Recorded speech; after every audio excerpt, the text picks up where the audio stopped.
Hello everyone, कैसे हो सभी। होप सो आप सभी बहुत अच्छे होंगे। तो आज मैं आपको हिमाचल प्रदेश में निकली गवर्नमेंट जॉब्स के बारे में बताने वाला हूं। आज की जो पोस्टें हैं वो बैंकिंग सेक्टर में निकाली गई हैं। और थोड़ा सा आपको यहाँ पे मैं डिटेल में बता दूं कि ये जो पोस्टें हैं ये आईबीपीएस वालों की तरफ से निकाली गई हैं, जिनको हम institute of banking personal selection भी कहते हैं। और इन पोस्टों के लिए डिफरेंट डिफरेंट बैंक्स जो हैं वो पार्टिसिपेट करते हैं, जैसे कि bank of Baroda, bank of India, Canara bank, central bank of India, Punjab national bank of India और बैंक ऑफ महाराष्ट्र। तो इस तरह से डिफरेंट डिफरेंट बैंक्स जो हैं वो पार्टिसिपेट करते हैं। और यहाँ पे क्लर्क की जो पोस्टें हैं वो निकाली गई हैं।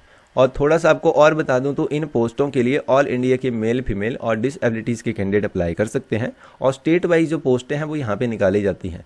तो आज मैं आपको हिमाचल प्रदेश में कितनी पोस्टें निकाली गई हैं तो उन्हीं के बारे में इन्फॉर्मेशन देने वाला हूँ। क्या एजुकेशन क्वालिफिकेशन है, किस तरह का एलिजिबिलिटी क्राइटेरिया होने वाला है और किस तरह से आप इन पोस्ट के लिए अप्लाई कर सकते हैं। तो इस वीडियो में आपको मैं पूरी जानकारी जो है वो देने वाला हूँ। और जो भी कैंडिडेट बैंकिंग सेक्टर में जाना चाहते हैं और उनकी तैयारी कर रहे हैं तो उनके लिए ये वीडियो बहुत इंपॉर्टेंट होने वाली है। तो without wasting any time let get started. तो सबसे पहले हम यहाँ पे बात करने वाले हैं ये जो पोस्टें हैं ये किस तरह से निकाली गई हैं और इनका जो भी एलिजिबिलिटी क्राइटेरिया रहेगा जैसे अप्लाई करने का, तो वो कौन सी डेट से शुरू है और कब तक यहाँ पे एंडिंग जो है वो लास्ट डेट जो है वो अप्लाई करने की होने वाली है। तो 1 जुलाई से लेकर 21 जुलाई तक आप इन पोस्टों के लिए ऑनलाइन रजिस्ट्रेशन जो है वो कर सकते हैं।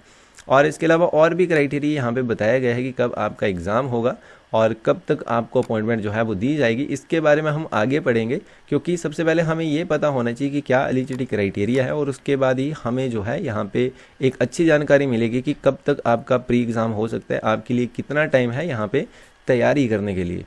तो यहाँ पे हिमाचल प्रदेश के बारे में बात करें तो डिफरेंट डिफरेंट बैंक्स जो हैं वो यहाँ पे पार्टिसिपेट कर रहे हैं, जैसे bank of Baroda, bank of India. और इसी तरह से टोटल जो वैकेंसी है यहाँ पे 81 होने वाली है। और सबसे ज़्यादा जो पोस्टें हैं यहाँ पे सेंट्रल बैंक ऑफ इंडिया में निकाली गई हैं, जो कि 30 वैकेंसी है। और सेकंड पंजाब नेशनल बैंक में यहाँ पे 50 वैकेंसी निकाली गई है। और कैटेगरीज वाइज आपको यहाँ पे वैकेंसी के बारे में पूरी जानकारी देखने को मिल जाएगी कि यहाँ पे ओबीसी के लिए, जर्नल के लिए, एससी एसटी के लिए कितनी वैकेंसी अवेलेबल करवाई गई है। और जो भी डिसएबिलिटीज़ के कैंडिडेट हैं तो उनके लिए भी ये पोस्टें जो हैं वो निकाली गई हैं और वो भी यहाँ पे चेकआउट कर सकते हैं कि उनके लिए कितनी पोस्टें जो हैं वो यहाँ पे रिजर्व जो हैं वो करवाई जाएंगी। तो इस तरह से ये पोस्टों का क्राइटेरिया होने वाला है। और इसी तरह से गुजरात के लिए भी पोस्टें यहाँ पे निकाली गई हैं, बट हमारे लिए मेनली जो इम्पोर्टेंट है वो हिमाचल प्रदेश में है। और हिमाचल प्रदेश में टोटल 81 जो वैकेंसी है वो होने वाली है। और अब हम आगे का जो एलिजिबिलिटी क्राइटेरिया है उसके बारे में जान लेते हैं, जिसमें क्या एज लिमिट मांगी गई है और किस तरह की नेशनलिटी जो है वो यहाँ पे मांगी गई है। तो नेशनलिटी जो है वो इंडियन होनी चाहिए, आप इंडिया के सिटीज़न होने चाहिए।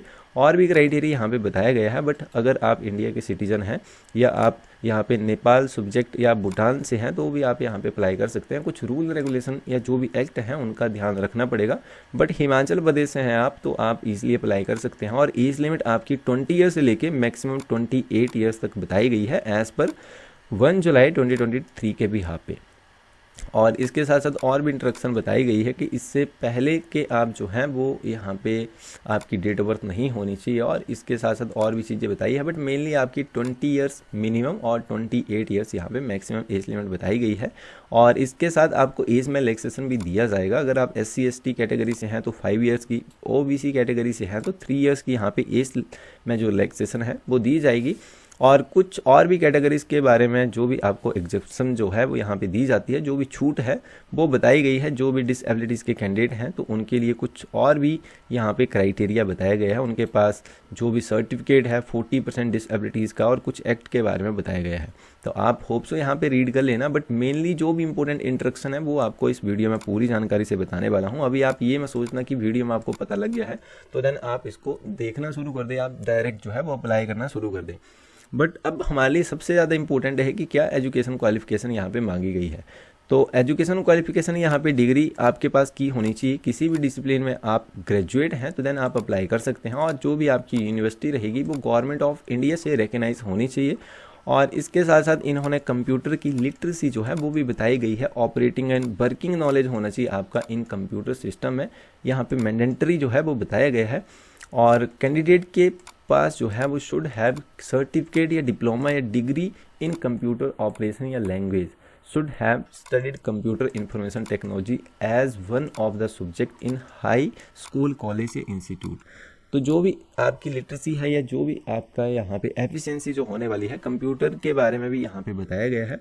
तो होप सो आपने डिग्री की हो और कंप्यूटर के बारे में आपके पास जो नॉलेज है अच्छा खासा होना चाहिए, और यहाँ पे मैंडेटरी जो है वो यहाँ पे बताया गया है। और इसके अलावा जो भी आपकी प्रोफिशिएंसी जो रहेगी ऑफिशियल जो लैंग्वेज है उनके बारे में होनी चाहिए।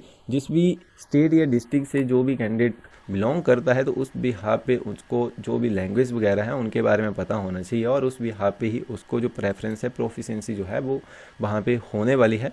और इसके साथ यहाँ पे इन्होंने और भी क्राइटेरिया जो है वो बताया है, और आप यहाँ पे रीड आउट कर लेना कि कैलकुलेशन किस तरह से की जानी चाहिए परसेंटेज की। जैसे कि कुछ कैंडिडेट जो होंगे वो सेमेस्टर वाइज उन्होंने पास आउट किया होगा, डिग्री वहाँ पे की होगी, तो उनके जो मार्क्स है 60% होने चाहिए। और इसके साथ साथ उन्होंने और भी क्राइटेरिया जो है वो यहाँ पे बताया गया कि किस तरह से आप उसको कैलकुलेट कर सकते हैं।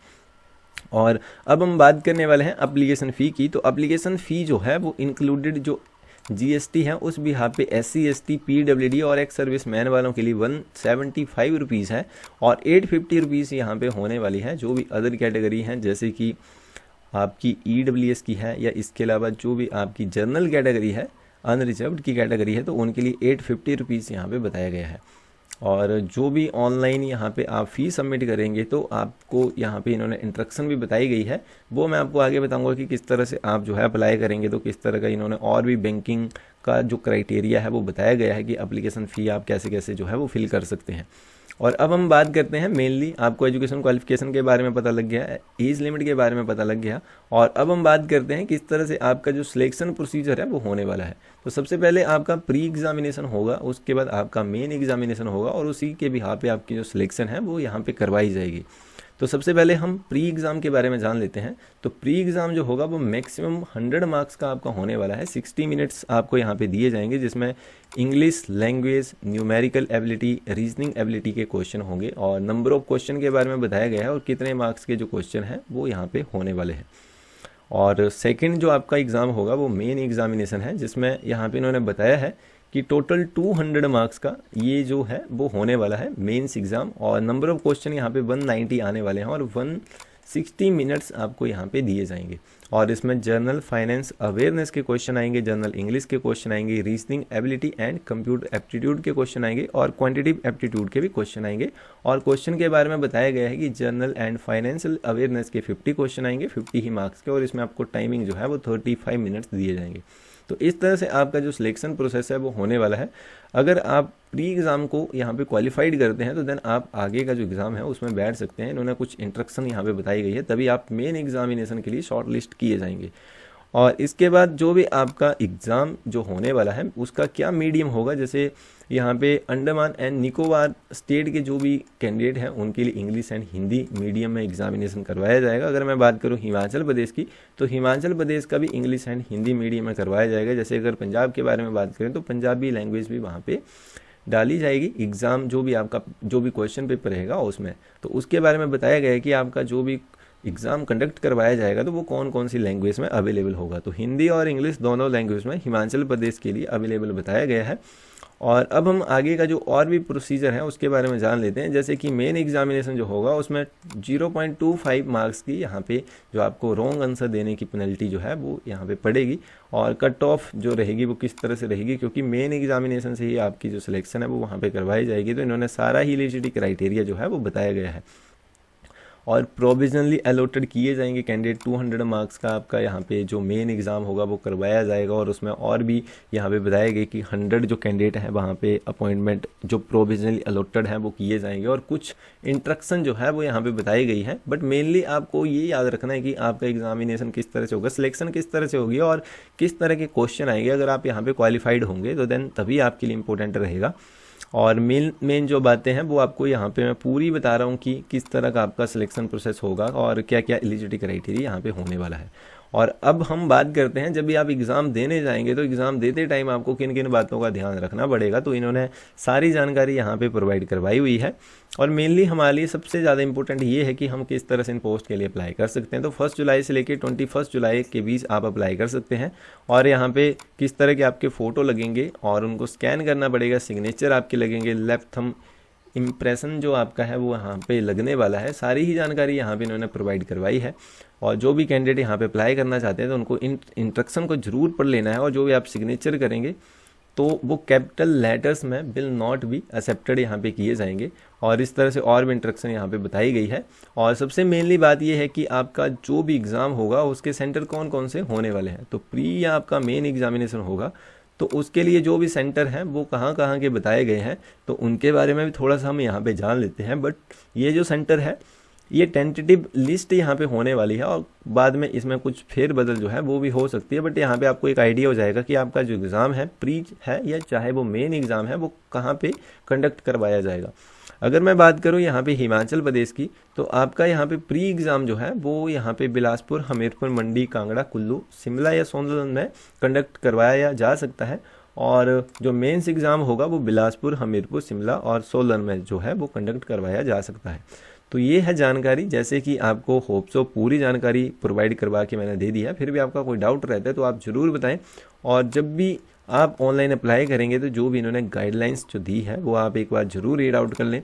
कितने साइज़ का आपका फ़ोटोग्राफ जो है वो यहाँ पे आपको अपलोड करना पड़ेगा, 4.5 सेंटीमीटर, 3.5 सेंटीमीटर इमेज का जो साइज़ है वो कितना होना चाहिए, और जो भी आपके डॉक्यूमेंट रहेंगे वो कितने डायमेंशन के होने चाहिए, और सारी जानकारी इन्होंने केबी में बताई गई है। फिर भी आपको कोई डाउट रहता है, अगर आप अप्लाई प्रोसेस के बारे में जानना चाहते हैं किस तरह से आप अप्लाई करेंगे, तो वो भी हम आपको प्रोवाइड करके दे देंगे। बट फिलहाल अभी इन पोस्टों के लिए आप अप्लाई कर सकते हैं। यहाँ पे ग्रेजुएशन मांगी है, और इसके साथ साथ एज लिमिट 20 से लेकर 28 ईयर्स तक होनी चाहिए, और कंप्यूटर के बारे में भी अच्छा नॉलेज होना चाहिए। आपकी प्रोफिशिएंसी जो है वो कंप्यूटर में अच्छी होनी चाहिए।